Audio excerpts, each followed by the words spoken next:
एक बार देवर्षि नारद जी वैकुंठ धाम गए। वहां उन्होंने भगवान विष्णु का नमन किया।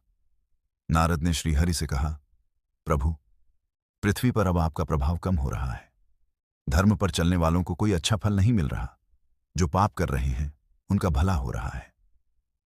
तब श्रीहरि ने कहा, ऐसा नहीं है देवर्षि, जो भी हो रहा है सब नियति के जरिए हो रहा है।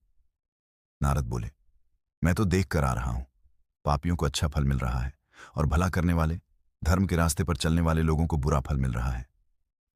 भगवान ने कहा, कोई ऐसी घटना बताओ। नारद ने कहा, अभी मैं एक जंगल से आ रहा हूं। वहां एक गाय दलदल में फंसी हुई थी। कोई उसे बचाने वाला नहीं था। तभी एक चोर उधर से गुजरा। गाय को फंसा हुआ देखकर भी नहीं रुका। वह उस पर पैर रखकर दलदल लांघकर निकल गया। आगे जाकर चोर को सोने की मोहरों से भरी एक थैली मिली। थोड़ी देर बाद वहां से एक वृद्ध साधु गुजरा। उसने उस गाय को बचाने की पूरी कोशिश की। पूरे शरीर का जोर लगाकर उस गाय को बचा लिया। लेकिन मैंने देखा कि गाय को दलदल से निकालने के बाद वह साधु आगे गया तो एक गड्ढे में गिर गया।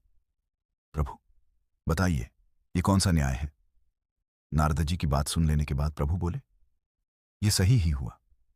जो चोर गाय पर पैर रखकर भाग गया, उसकी किस्मत में तो एक खजाना था, लेकिन उसके इस पाप के कारण उसे केवल कुछ मोहरें ही मिली। वहीं उस साधु को गड्ढे में इसलिए गिरना पड़ा क्योंकि उसके भाग्य में मृत्यु लिखी थी।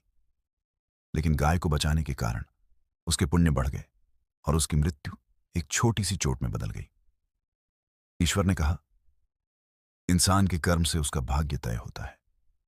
सीख, इंसान को कर्म करते रहना चाहिए, क्योंकि कर्म से भाग्य बदला जा सकता है।